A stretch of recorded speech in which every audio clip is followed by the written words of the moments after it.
많은 연구에서 의자병의 위험을 경고하고 있다.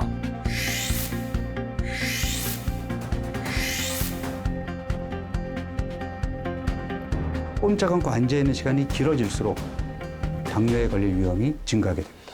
치명적인 심뇌혈관의 문제도 일으킬 수 있다. 삶을 위협할 정도지만 미처 깨닫지 못하는 의자의 저주. 과연 우리는 의자의 저주에서 벗어날 수 있을까?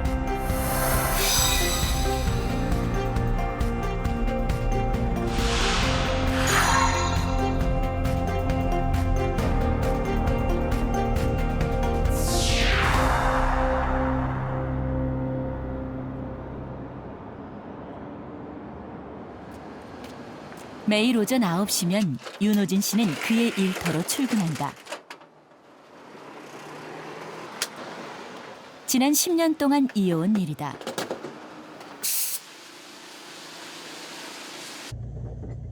두 사람이 들어서면 꽉 차는 공간.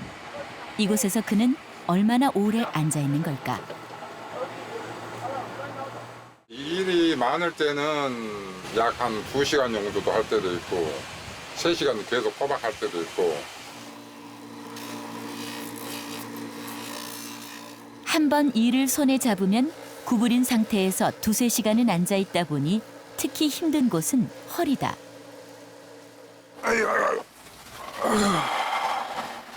10년 전부터 4차례나 척추 수술을 받았다.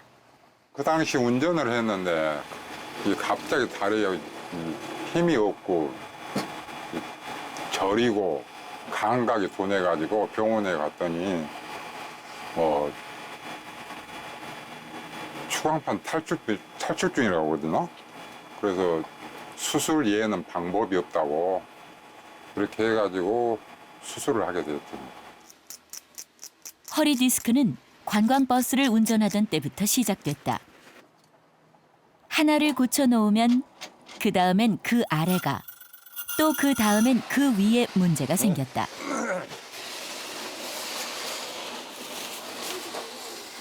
식사도 가게에서 하다 보니 허리를 펼 일이 거의 없다. 윤호진 씨의 척추 상태는 어떻길래 참을 수 없는 통증이 수반되는 걸까?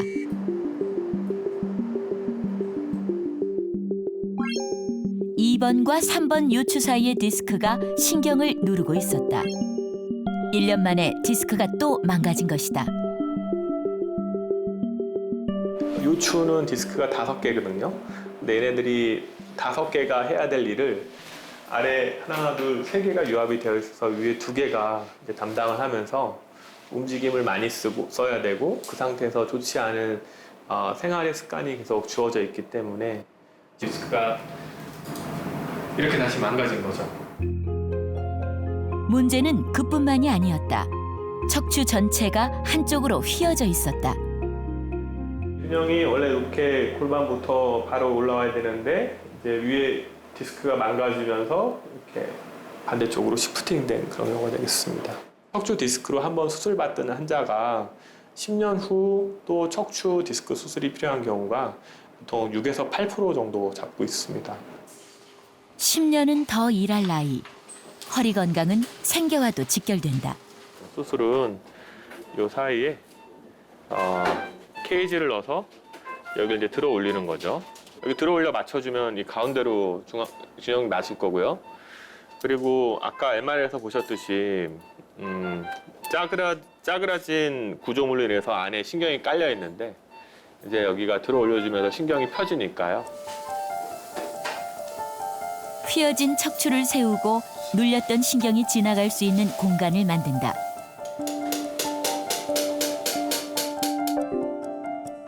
수술은 성공적이다. 하지만 수술 뒤 할 일이 남아있다. 발목 뒤로 이렇게 젖혀보시고. 네. 감각 다 괜찮죠? 앉아서 일하신다 그랬잖아요. 숙여서 많이 들죠. 이렇게 허리 숙이지 않고 일할 수 있는 만큼의 책상 같은 거를 하나 마련해 하시는 게 좋겠어요. 그리고 숙인 상태에서 일을 하고 요걸 이제 좀 습관을 바꾸셔야 돼요. 안 그러면 또 문제될 수 있어요.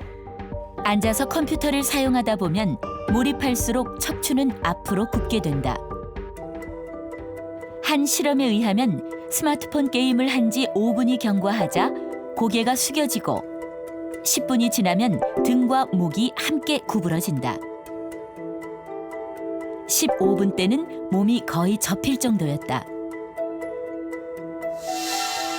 이 자세가 흔히 말하는 거북목이다.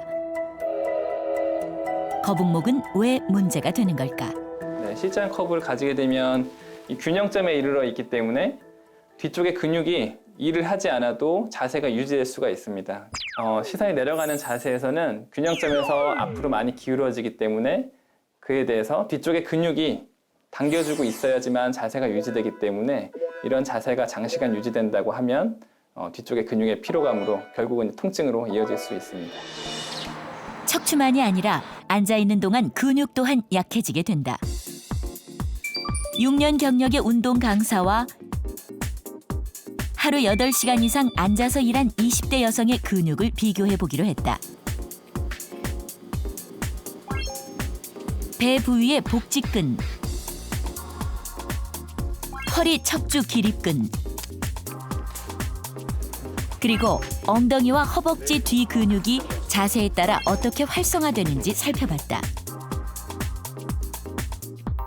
우선 오래 앉아있는 사무직의 경우 앉아있을 때 복근과 하체 근육 모두 움직임이 거의 없었다.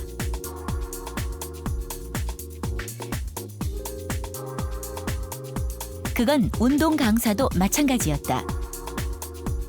앉아있는 동안은 상하체 근육들이 거의 활성화되지 않았다. 반면 서 있을 때는 달랐다. 대퇴 이두근, 허벅지 뒤쪽에 있는 근육이 굉장히 많이 활성화되고요. 운동을 많이 하신 분들은 대둔근하고 대퇴둔근하고 거의 비슷하게 양상이 보이고요. 특히 엉덩이를 중심으로 해서 상하체 밸런스 근육을 잘 활용하고 있다고 할 수 있겠습니다. 평상시에 한 자업 생활을 오랫동안 하신 분들은 앉아 있는 자세가 엉덩이에 굉장히 이완을 시키거든요. 힘이 안 들어가거든요. 엉덩이에 힘이 안 들어가고 허벅지 뒤 근육이 중심이 되어 서 있는 자세를 유지하고 있었다. 엉덩이 기억 상실증이라고 하는데 해외에서는 대둔근 함스트링 조절 장애라고 이야기를 해요. 그래서 대둔근 힙부하고 대퇴둔근하고 그 조절이 힘의 조절이 잘 밸런스가 이루어야 되는데 조절이 안 되는 그런 증상을 보이고 있습니다. 그렇게 되면 허리 쪽, 그다음에 이제 무릎 쪽, 전신의 이제 밸런스가 깨지는 그런 증상이 나타나겠죠. 엉덩이 근육이 약한 사람이 걸을 때는 어떨까? 대퇴둔근뿐만 아니고 힙부에 있는 근육들이 사용하게 되잖아요.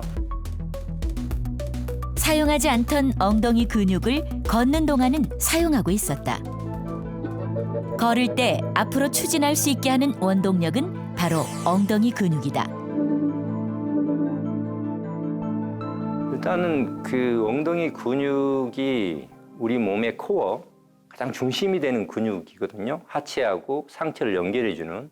그래서 그 엉덩이의 그 근육, 대둔근이라든가 중둔근, 이 코어에 힘을 쓸 수가 없다 그러면 우리가 걷거나 하체의 힘으로 걸어서 상체로 어떤 빠른 동작을 하거나 그럴 때도 문제가 있을 거고요.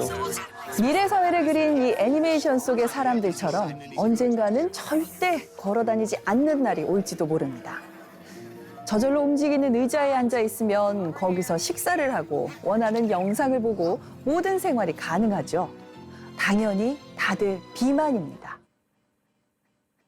어쩌면 저 영화 속 이야기는 곧 닥칠 우리의 미래일지도 모릅니다. 실제로 움직이지 않아서 발생하는 비활동성 질환으로 한 해에 500만 명이 사망을 하고 있습니다.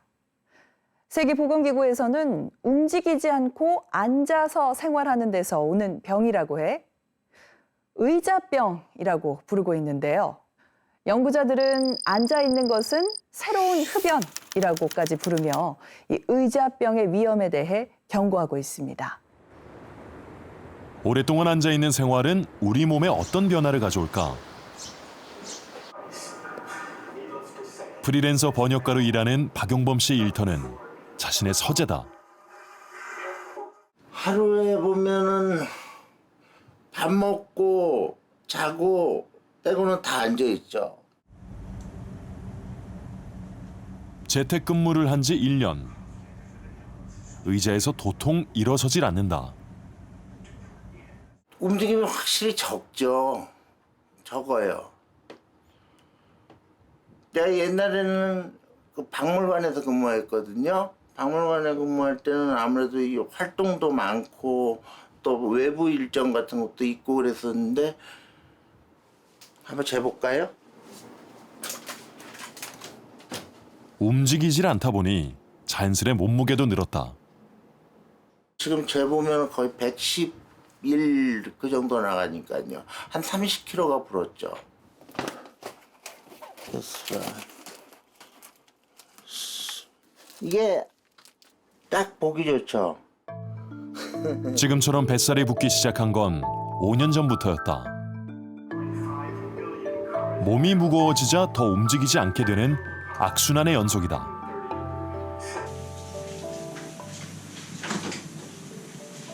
잠깐만요. 재택근무를 한 뒤부터는 식사도 집에서 해결한다.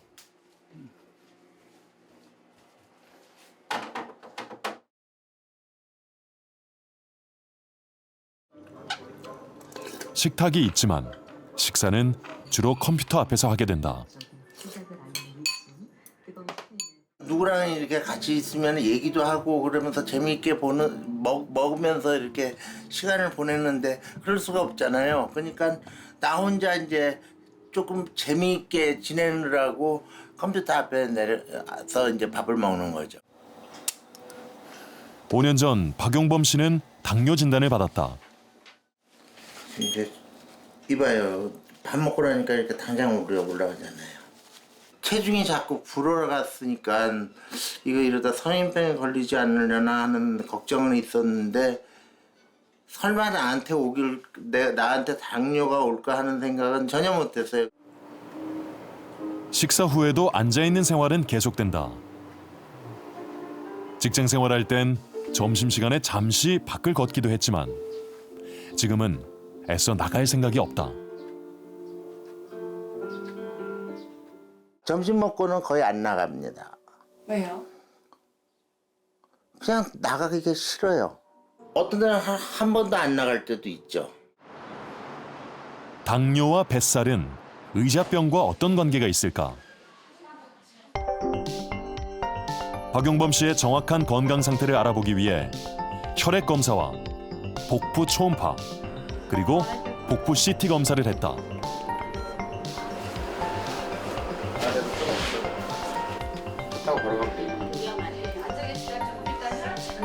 그저 오래 앉아 있었을 뿐인데 그것이 병의 원인이 될 수 있을까? 박용범 씨의 혈액 검사 결과 췌장의 인슐린 분비 능력을 보여주는 C펩타이드와 공복 인슐린 양 모두 정상치보다 높았다. 그리고 내장 지방 자체가 100을 넘거나 복부 지방 내 내장 지방의 비율이 40%를 넘으면 내장 비만이라고 진단하는데 박용범 씨는 심각한 내장 비만 상태였다. 인슐린 호르몬이 좀 높으세요. 그 사람들이 아니 인슐린이 높은데 왜 내가 당뇨냐 그러지만 인슐린이 여기서 높다는 거는요. 인슐린 저항성이 있다는 얘기거든요. 네. 인슐린 저항성의 가장 큰 원인은 네. 스트레스도 있지만 내장 지방입니다. 내장. 지방이 많으면 이런 인슐린 저항성이 생기고 네. 당뇨 생기셨지만 당뇨나 뭐 고혈압, 고지혈증, 비만 네. 이런 게 생길 수가 있거든요. 그렇다면 앉아있는 것과 인슐린 저항성은 어떤 관계가 있을까? 우리가 음식을 통해 에너지를 얻게 되면 췌장에서 인슐린을 분비하게 된다. 인슐린은 포도당의 흡수를 도와 우리 몸의 혈당량을 일정하게 유지하게 해준다. 그런데 오래 앉아있게 되면 체내 인슐린의 기능이 떨어져 세포 속에 포도당이 제대로 흡수되지 못하게 된다. 이를 인슐린 저항성이라고 말한다. 인슐린 저항성이 높으면 혈액 속 포도당을 흡수하기 위해서 췌장은 더 많은 인슐린을 만들어낸다.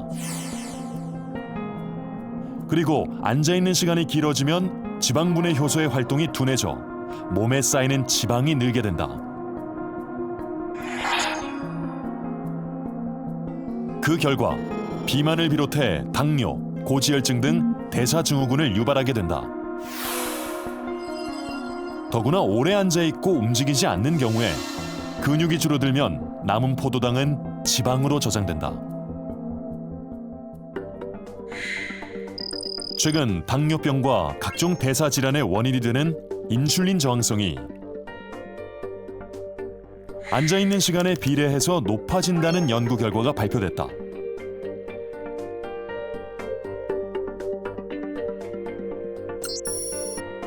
앉아있는 시간이 하루 10시간 이상인 직장인은 5시간 미만인 직장인보다 인슐린 저항성이 생길 위험이 최대 1.6배 높은 것으로 나타났다. 좌식 생활은 곧 내장 지방하고 연결이 되고, 이 내장 지방은 결국은 여러 가지 이제 호르몬의 불균형을 일으켜서 당뇨병이라든지 이런 성인병을 일으킴과 동시에 더 나아가서는 여러 가지 혈관적인 문제를 일으킬 수 있는 것이 바로 좌식 생활이라고 생각이 듭니다. 그래서 절대로 우리가 이제 명심해야 될 것은 계속 앉아서 있는 그런 생활 습관을 갖다가 탈피하고 계속 이제 움직이고 활동하고 집에서든 사무실에서든 좌식 생활을 갖다 최소한 줄이는 것이 어떻게 보면 건강의 첫걸음이라고 생각이 듭니다. 하지만 우리의 현실은 거꾸로 가고 있다. 우리 국민의 앉아있는 시간은 매년 늘고 있는 반면 걷는 시간은 줄고 있다. 운동할 시간이 없는 바쁜 현대인들이 생활 속에서 실천할 수 있는 활동은 없을까? 운동 강도라든지 에너지 소비라든지 신체 활동을 할 때 어떤 에너지를 주로 사용하는지를 실시간으로 분석해주는 무선 호흡가스 분석 장비입니다. 먼저 40대 남성이 자동차로 출근할 경우 어느 정도 에너지가 소비되는지 알아봤다. 약 6.3km, 25분 거리에 44kcal가 사용됐다.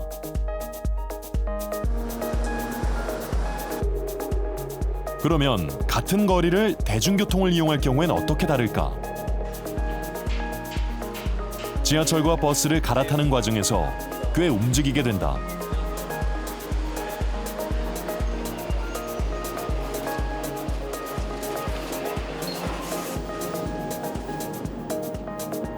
(6.3km를) 이동하는 데 걸린 시간은 40분.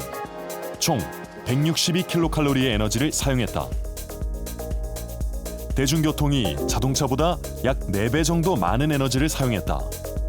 70kg의 성인 남성의 경우에 러닝머신으로 빨리 걷기를 했을 때 30분간 소비된 에너지는 150kcal 정도 됩니다.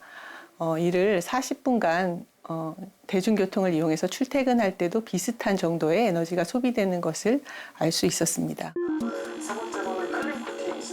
30분 동안 아무것도 하지 않고 앉아서 텔레비전을 보면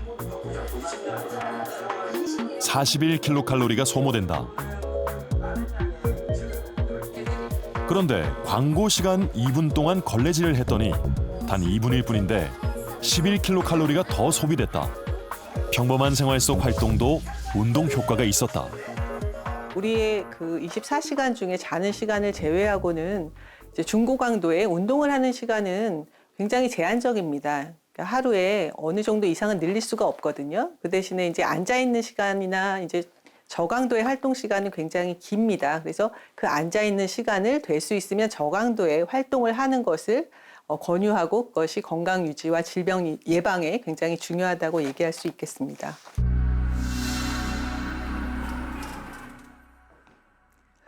우리는 언제부터 의자에 앉아서 생활을 했던 걸까요? 여기 의자의 역사를 추정할 수 있는 유물이 있는데요. 바로 기원전 6000년 신석기 시대의 것으로 추정되는 흙으로 만든 인형입니다. 이 여성은 당시 모계 사회의 여신으로 추측됩니다. 이 시대의 의자란 오직 한 사람, 공동체를 대표하고 다스리는 사람만이 앉을 수 있었던 거죠. 그건 고대 이집트에서도 마찬가지였습니다. 의자는 누구나 가질 수 있는 가구가 아니라 왕과 왕후, 귀족의 권위를 상징하는 수단이었습니다. 이 현대 사회에서 의자는 더 이상 특별한 물건이 아니죠. 학교에 가면 가장 먼저 배우는 게 글자가 아니라 자, 이렇게 의자에 가만히 앉아 있는 겁니다. 권위의 상징에서 편리의 산물로 바뀐 의자.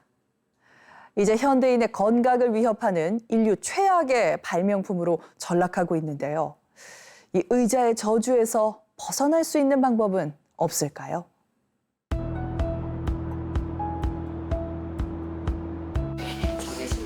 여의도에 위치한 한 제약회사. 이곳엔 개인 책상이 없다. 임원이든 사원이든 원하는 자리에서 일할 수 있다.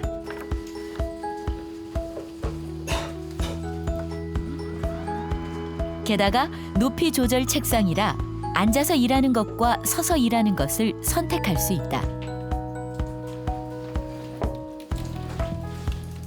하루 종일 앉아있게 되면 좀 자세가 바르지 않고 좀 목이 앞으로 빠진다던가 이런 불편함이 있어서 잠깐씩 서서 하다가 앉아서 하다가 반복적으로 좀 자세를 바꿔주는 게 좀 더 도움이 되는 것 같아서 서서 하고 있습니다. 앉아있다 보면 자연스레 다리를 꼬고 몸이 앞으로 쏠리기 쉽다. 컴퓨터 모니터에 눈높이를 맞추다 보니 더 그렇다. 이런 위치에서 누울 수 있죠.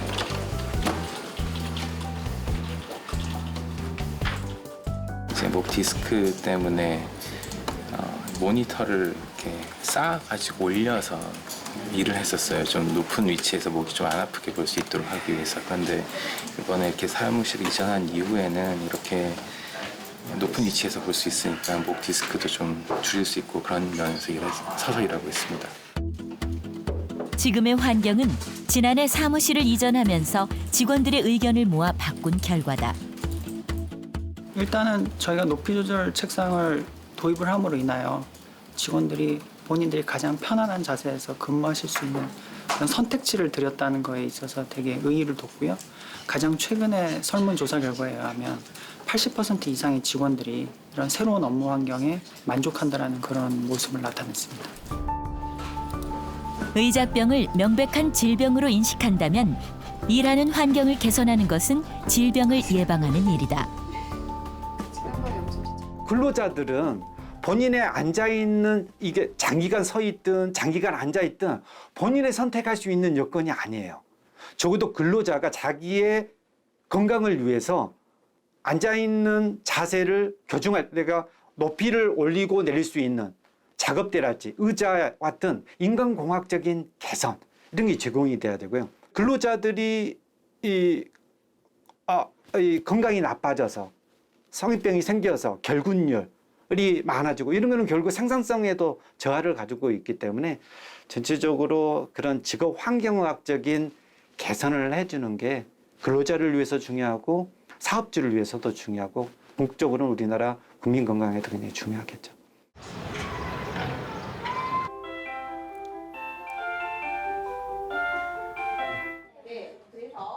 앉아있는 습관을 고치는 것은 어릴 때부터 필요하다. 움직이는 습관을 위해 이 교실은 서서 공부하는 책상을 도입했다. 다리가 아프면 짐볼 위에 다리를 올려놓고 공부한다. 앉아있는 학생들도 바른 자세를 잡을 수 있는 균형 방석을 선택할 수 있다. 그뿐만이 아니다. 수업 시간 내내 학생들의 움직임을 유도한다. 수학 시간 교실 곳곳에 붙여놓은 종이를 떼서 그 종이에 적힌 수학 문제를 푼다.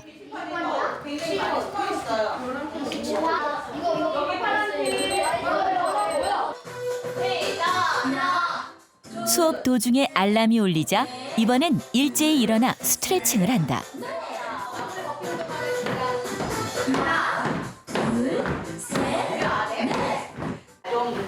수업 분위기가 산만하지는 않을까 우려도 많았다. 사실 처음에 저도 되게 걱정 많이 했었거든요. 수업이 산만해질 거다, 집중도가 떨어질 것이다 걱정 많이 했는데 사실 책상 때문에 이러한 수업 집중력을 해서 산만해지지는 않는 것 같고요. 오히려 아이들이 굉장히 즐겁고 유쾌하고 또 저도 이제 수업에 어쨌든 간에 움직임을 계속 주려고 노력을 하다 보니까 수업 준비하는데도 좀 힘들긴 하지만 그 속에서 제가 보람을 좀 찾게 되는 계기가 되는 것 같습니다. 분위기가 바뀐 것 같아요. 어떤 면에서 바뀌었을 것 같아요? 뭔가 좀 더 건강해지는 느낌? 일반 책상보다는 다리에 힘이 들어가서 활동적인 느낌과 동시에 또 재미있고 수업 시간이 즐거워지는 느낌도 들었어요. 이렇게 움직이는 교실을 만든 이유는 뭘까? 초등학교 3, 4학년부터 비만율이 높아지는 양상을 보여서 초등학교 저학년부터 비만 예방 정책이 필요함을 인식하게 되었습니다. 아이들이 즐겁게 자주 움직이도록 하여서 하루 신체 활동량이 2시간 이상 되도록 하였습니다. 그 결과 과체중 비만 남학생이 정상 체중이 된 비율이 참여하지 않은 학교보다 2배 정도 높아졌다. 확실히 비만 예방에 효과가 있었다.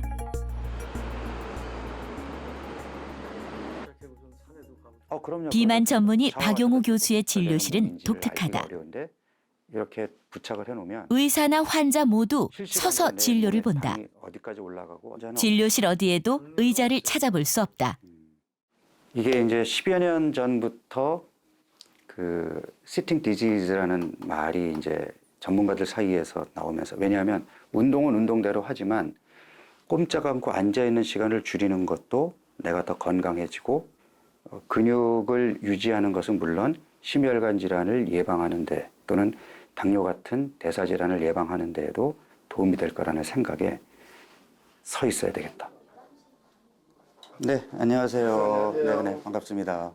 처음 오는 환자들은 놀라기 일수다. 먼저 해볼 거거든요. 앉아 있는 시간이 많으세요? 네, 거의 앉아. 거의 앉아 있어요? 알겠습니다. 저는 거의 서 있습니다. 네, 서 계시는. 네. 뭐 아무도 없고요. 네. 보통 들어오시는 분들이 이제 두리번거리면서 의자부터 찾으시고. 거의 앉아서 보낸다는 정유런 씨의 몸 상태는 어떨까? 체중은 100kg을 훌쩍 넘었다. 그는 드라마 편집 감독이다. 일반 사무직보다 더 오랜 시간을 앉아서 보낸다. 본인이 알고 있는 체중 맞아요? 오늘 처음 알았어요. 100kg 넘는 걸? 아니요, 100kg 초반대인 줄 알고 있었는데. 계속 찔 겁니다. 사람들이 나는 운동 규칙적으로 하는데 왜 살이 안 빠지죠? 그렇죠. 그럼 그 사람의 라이프 스타일을 보면 거의 앉아 있는 거거든요. 그러니까 저도 살짝 운동을 이제 한다고 했는데 한 달치 열심히 했는데 그대로인 거 보면. 정유런 씨는 몸에 연속 혈당 측정기를 부착하고 2주 동안 2가지를 실천하기로 했다. 매 끼니 식사를 하고 난 다음에 밖에 나가서 가볍게 20분 걷는 거예요. 그 정도는 시간 낼 수 있죠. 꼼짝 않고 앉아있는 시간을 줄이기 위해서 30분에 한 번씩 일부러 일어나서 한 1분 정도를 왔다 갔다 움직이셔야 돼요. 아주 간단하죠. 이 프로젝트에는 한 명의 참가자가 더 있다. 50대 개그우먼 이선민 씨다. 코미디계 왕언이에요. 개그우먼 이선민 씨. 안녕하세요. 애가 다 컸어요. 저는 아직까지 여기는 55도 맞고 66도 여자 사이즈 맞는데 여기만 77, 88을 입는 거야. 그러니까 옷이 맞는 게 없어요. 배만 완전히 좀 타이어 됐어요. 복부 비만, 중년 여성들의 공통된 고민이다. 이선민 씨는 당뇨도 없고 별다른 질환도 없는 상태다. 빗복고 92 정상이네요. 그러니까요. 네, 이런데 체지방 검사 결과를 보니까 상대적으로 근육이 적은 저근육형 비만이거든요. 근육이 없는 분들은 탄수화물을 처리하는 능력이 상대적으로 떨어지기 때문에 빵이라든지 면이라든지 급격하게 혈당을 높이는 음식을 먹었을 때에 혈당이 빠르게 올라가서 이것이 떨어지는 것이 좀 더딜 거거든요. 그러니까 이분 같은 경우에는 공복 혈당만을 측정하면 지금 정상이지만 만약에 식후에 고혈당이 발견이 되고 그 고혈당이 오래 지속이 된다면 당뇨 환자들이 갖고 있는 그런 합병증으로 갈 위험성도 있는 거죠. 이선민 씨의 생활 습관은 어떨까? 진짜 빨빨거리고 안 돌아다니고요. 뒹굴뒹굴 집에 있는 게 제일 편해요. 그리고 이제 막 운전하고 그러면은 피곤하고 또 뭐 먹고 나면 또 금세 졸려. 그러니까 이렇게 있다가 보다가 졸리면 그냥 또 자요. 최근엔 취미가 하나 생겼다. 재미있는 인터넷 방송이 많아지면서 컴퓨터 앞에서 보내는 시간이 많아졌다.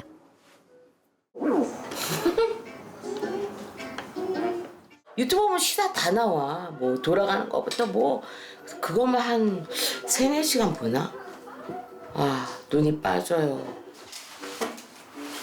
달콤한 탄산음료와 편안한 앉은 자세. 이것이 건강을 위협한다는 생각을 해본 적이 없다. 내가 살찐다는 생각 진짜 못 해봤거든요. 근데 활동을 덜 하고부터 살이 팍팍 찌기 시작하더라고요.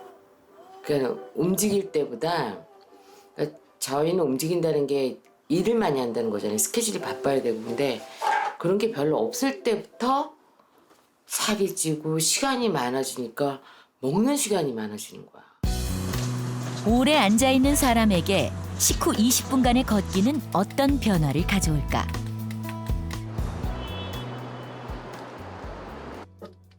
정유런 씨에게 비만은 일종의 직업병이다. 제가 한 20대 중반까지는요, 정말 이 키에 정말 79kg? 네, 정말 되게 말랐던 애였어요. 그죠? 여기 옛날부터 알던 친구인데. 굉장히 그랬죠. 지금 단위는 좀 오바지만 한 3분의 2. 아예 다른 사람이에요. 그러니까 저도 찐지 모르게 계속 찐 것 같아요. 그러니까 뭐 이 정도는 괜찮아. 배 조금 나왔을 때 뭐 이 정도는 다 있지 않을까라고 했는데 어느 순간 보면 몸무게가 막 10kg씩 늘어져 있고. 안녕하세요. 시간에 맞춰 편집해야 하다 보니 하루 10시간 넘게 앉아있을 때가 많다. 평균 주 5일을 그렇게 보내왔다고 한다. 거의 일어나시는 걸 본 적이 없어서 거의 화장실 갈 때 빼고는 거의 못 가시는 것 같아요. 먹자. 와. 어우. 시간에 쫓길 때는 식사도 편집실에서 해결할 수밖에 없다.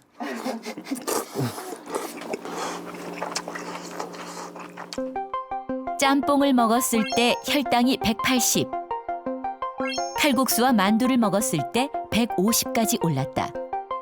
우리가 일반적으로는 건강한 사람의 경우에는 식후 혈당이 140이 안 넘는 것이 정상이라고 얘기를 했지만 건강한 사람들도 어떤 종류의 음식을 먹느냐에 따라서 혈당이 뭐 160까지 올라간다든지 또는 180까지도 올라가긴 합니다. 그렇지만 건강한 사람들은 혈당이 200 이상 올라가는 경우는 없고요. 또 올라가더라도 빠르게 떨어지거든요. 근데 식후 혈당이 200 이상 올라가거나 올라간 혈당이 빠르게 떨어지지 않고 오래 지속이 되는 경우라면 이미 우리 몸의 혈당을 조절하는 능력이 떨어져 있어서 당뇨 합병증으로 이어갈 수 있는 위험이 있기 때문에 그런 경우에는 당뇨라고 얘기할 수밖에 없겠죠. 실험 기간 동안 먹는 건 평소대로 먹기로 했다. 음식과 상관없이 식후 20분 걷기가 혈당에 미치는 영향을 살펴보기 위해서다. 정유런 씨는 바쁜 일상 속에서도 열심히 실천 중이다. 이제 또 20분 넘게 걸으려고요. 시간을 재요, 걸을 때. 네. 이제 시작했어요. 걷는 동안 식후 혈당의 변화를 관찰했다.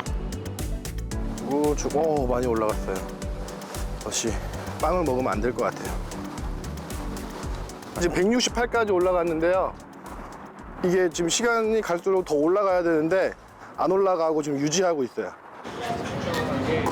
걸었을 때는 뭐 이 정도 먹었으면은 그 피자 종류 먹으면 한 220, 30까지도 올라갔던 것 같아요. 그리고 계속 올라갔던 것 같아요. 덥진 않으셨어요? 그거 올라가면? 네, 근데 그때는 잘 몰랐어서 그냥 뭐 그런가 보다 했는데 이제 알고 나니까 이제 올라가는 게 좀 겁이 나죠. 그래서 더 걸으려고 해요.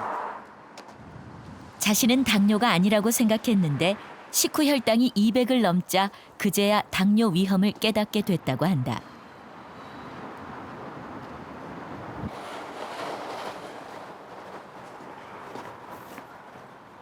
(150이) 됐습니다. 움직이지 않으면 더 올라갔을 혈당 수치를 이렇게 스스로 조절할 수 있다는 것만으로도 의미 있는 변화다.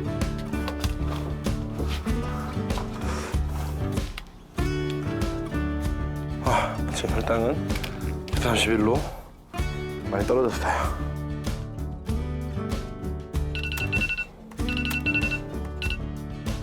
(10시간) 내내 앉아있던 생활 습관도 30분에 한 번씩 일어나 스트레칭하는 것으로 바꿨다.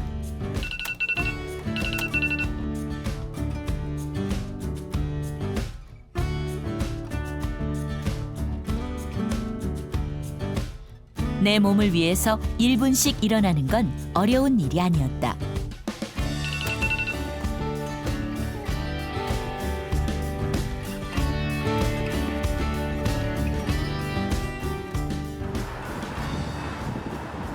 이선민 씨는 업무차 서울과 부산을 오가는 생활을 하고 있다. 왕복 800km를 직접 운전하며 이동한다. 저는 주로 지금 혼자 다니니까 휴게소 같은 데 들리면 혼자서 이렇게 밥 먹는 게 좀 서글퍼 보일 때가 있어, 사람들이. 그래서 어떻게 하냐면 이렇게 빵을 제가 이렇게 삽니다.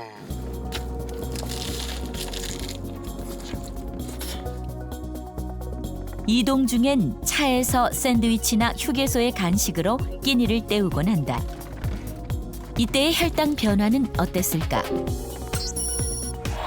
서울에서 부산까지 운전하는 동안 혈당이 200에서 거의 떨어지지 않았다. 혈당이 올라가 있는 시간이 길어질수록 우리 몸의 지방 창고의 문이 닫히기 때문에 지방을 쓰지 않는 몸으로 바뀌게 되고 결국 그것이 배가 나오고 살이 찌는 중요한 원인이 됩니다. 실험 2주가 지나 정유런 씨는 다시 박용호 교수를 만났다. 함께 이제 모니터링을 하면서 봤었는데 첫날은 뭐 그냥 그럭저럭 크게 올라가지 않았는데 다음날 점심에 굉장히 가파르게 혈당이 250까지 올라갔단 말이에요. 그러니까 식후 혈당이 어쨌든 200이 넘어가면 당뇨거든요. 근데 250이 넘어갔으면 이건 당뇨입니다. 당뇨가 있다라고 보셔야 돼요. 뭘 드셨길래 이렇게 높게 올라갔나요? 그때가 아마 평양냉면과 녹두전. 평상시 대로 네네. 밥을 이랬어요. 네. 그러니까 지금 이게 떨어지는 게 거의 1시, 2시, 3시, 4시간 넘어서 이제 떨어졌거든요. 걷기 실천을 하지 않았을 때 평양냉면과 녹두전을 먹고 혈당이 250까지 올라갔다. 반면 걷기 실천 일주일 뒤 같은 음식을 먹었을 때는 혈당이 175에 그쳤다. 그리고 식후 20분을 걷자 한두 시간 안에 혈당이 떨어졌다. 호주의 연구에서도 오래 앉아있는 것은 식후 혈당을 증가시키기 때문에 규칙적으로 걸어줄 것을 권고하고 있다. 규칙적으로 움직인 사람들은 포도당 분해에서 30% 더 좋은 수치를 보였다. 단지 몸을 움직이는 것만으로도 당뇨를 예방할 수 있다는 것이다. 최근 들어서 젊은 당뇨 환자들이 급격하게 늘고 있거든요. 그 이유가 일단 과거에 비해서 신체 활동량이 크게 부족해지고 더더욱 꼼짝 않고 앉아있는 시간이 길어지면서 근육이 위축이 되고 근육의 기능이 떨어지니까 당을 적극적으로 흡수해서 활용하는 그런 능력이 떨어지는 것, 이것도 굉장히 큰 이유 중에 하나입니다. 식후 20분 걷기와 30분마다 일어서기라는 작은 실천은 두 사람의 몸에 어떤 변화를 가져왔을까? 특히 매일 실천한 정일원 씨의 지방간 수치가 정상치로 떨어졌고 좋은 콜레스테롤인 HDL은 두 사람 모두 올라갔다. 이렇게 몸을 자꾸 움직여주는 거로도 조금 이제 좀 좋아졌다고 하고 앞으로 더 많이 더 잘해야겠지만 예, 그래서 이제 이렇게 알게 됐으니 이제는 먹는 것도 그렇고 또 운동하는 양도 좀 늘려갖고 예, 더 몸을 더 좋게 만들 생각입니다. 의자 중독에서 벗어나는 길. 의자병을 예방하는 가장 좋은 방법은 움직이는 습관이다. 우리가 그 문명의 이기를 너무 만끽하는 것 같아요. 생활의 편리함, 또 이 기술의 발달 이런 거로 인해서 우리가 시간들을 많이 단축시키고요. 생활의 편리함을 줬고 안락함은 줬지만 여전히 우리는 바빠요. 여전히 바쁘고 여전히 쫓기는데 움직이지는 않아요. 근육을 움직이지 않기 때문에 지방이 쌓이는 거예요. 그래서 근육을 조금만 움직여 주어도 근육 내에 지방이 쌓이는 것을 예방할 수 있거든요. 이것은 대사질환을 예방하는 가장 중요한 방법 중에 하나입니다. 움직여라. 병에서 멀어집니다.